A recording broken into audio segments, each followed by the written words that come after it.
નમસ્કાર, જય માતાજી મિત્રો, આપ સૌનું સ્વાગત છે અમારી યુટ્યુબ ચેનલ પર। આજે આપણે વાત કરીશું હિન્દુ ધર્મના અત્યંત પવિત્ર અને શક્તિના મહાપર્વ ચૈત્ર નવરાત્રિ વિશે। 2026 વર્ષમાં ચૈત્ર નવરાત્રિ ક્યારે શરૂ થશે, નવરાત્રિ દરમિયાન મા દુર્ગાના કયા કયા સ્વરૂપોની પૂજા કરવામાં આવશે અને કઈ રીતે પૂજા કરવાથી વિશેષ પુણ્ય મળે છે, આ બધી સંપૂર્ણ માહિતી આજે આપણે આ વિડીયોમાં જાણીશું। આથી વિડીયોના અંત સુધી તમે જોડાયેલા રહેશો। ચૈત્ર નવરાત્રિ શું છે? ચૈત્ર મહિનાની સુદ એકમથી શરૂ થતી 9 દિવસની ઉપાસનાને ચૈત્ર નવરાત્રિ કહેવાય છે। આ 9 દિવસો મા શક્તિની આરાધના માટે અતિ પવિત્ર માનવામાં આવે છે। આ 9 દિવસોમાં મા દુર્ગાના 9 અલગ અલગ સ્વરૂપોની પૂજા કરવામાં આવે છે। નવરાત્રિનો અર્થ થાય છે 9 રાતો। આ સમય દરમિયાન જે ભક્તો ઉપવાસ કરે છે, માતાજીની વિશેષ પૂજા કરે છે, તેમને માતાજીની કૃપા પ્રાપ્ત થાય છે, સાથે આધ્યાત્મિક શક્તિ પણ પ્રાપ્ત થાય છે। ચૈત્ર નવરાત્રિનો પ્રારંભ તારીખ 19 માર્ચ 2026 ગુરુવારના રોજ થશે। આ નવરાત્રિમાં 19 માર્ચ ગુરુવારના રોજ પ્રથમ દિવસે સવારે 6 વાગે અને 55 મિનિટથી 8 વાગે અને 18 મિનિટ સુધીના સમયમાં ઘટ સ્થાપન કલશ સ્થાપન કરવાનું શુભ મુહૂર્ત રહેશે।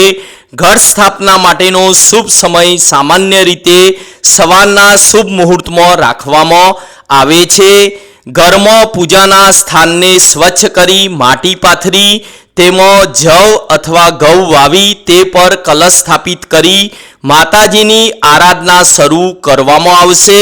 સાથે જે ભક્તો કલશ સ્થાપિત કરે છે તેમને અખંડ દીવો પણ કરવો। ચૈત્ર નવરાત્રિના દરેક દિવસે મા દુર્ગાના 9 સ્વરૂપોની પૂજા કરવામાં આવે છે।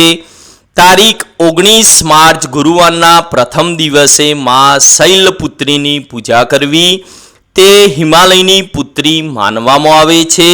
બીજા દિવસે માતા બ્રહ્મચારિણીની પૂજા કરવી, આ સ્વરૂપ તપ અને સાધનાનું પ્રતીક છે। ત્રીજા દિવસે મા ચંદ્રઘંટા સ્વરૂપની પૂજા કરવી, આ સ્વરૂપ શૌર્ય અને પરાક્રમનું પ્રતીક છે। ચોથા દિવસે મા કુષ્માંડાની પૂજા કરવી, આ સ્વરૂપને સૃષ્ટિની સર્જનહાર માનવામાં આવે છે। પાંચમા દિવસે મા સ્કંદ માતાની પૂજા કરવી, આ સ્વરૂપ સમૃદ્ધિને આપનાર છે। છઠ્ઠા દિવસે મા કાત્યાયનીની પૂજા કરવી, આ સ્વરૂપ દુષ્ટ શક્તિઓનો નાશ કરે છે। સાતમા દિવસે મા કાલરાત્રિની પૂજા કરવી, આ સ્વરૂપ અંધકાર અને દુષ્ટતાનો નાશ કરે છે। આઠમા દિવસને મહાઅષ્ટમી કહેવામાં આવે છે। આ મહાઅષ્ટમી તારીખ 26 માર્ચ ગુરુવારના રોજ છે। આ દિવસે મહાગૌરીની પૂજા કરવી, આ સ્વરૂપ શાંત અને પવિત્રતાનું પ્રતીક છે। આ અષ્ટમીના દિવસે માતાજીનું હવન પણ કરવું। નવમા દિવસે મા સિદ્ધિદાત્રીની પૂજા કરવી, આ સ્વરૂપ ભક્તોને સિદ્ધિ અને આશીર્વાદ આપનાર સ્વરૂપ છે। આ નવમા દિવસે તારીખ 27 માર્ચ શુક્રવારના રોજ રામનવમીનો પણ તહેવાર ઉજવવામાં આવશે। આ દિવસે ભગવાન રામનો જન્મોત્સવ ઉજવવામાં આવશે। સાથે આ દિવસે 9 કન્યાઓનું પણ પૂજન કરવું।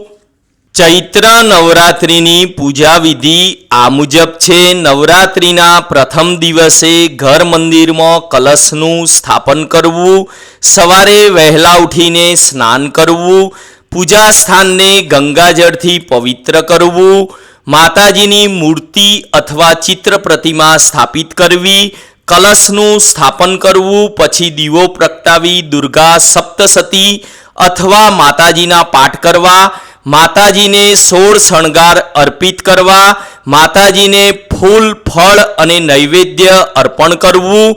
નવરાત્રિ દરમિયાન શક્ય હોય અને શરીરની ક્ષમતા મુજબ ઉપવાસ રાખવો અને સાત્વિક આહાર લેવો.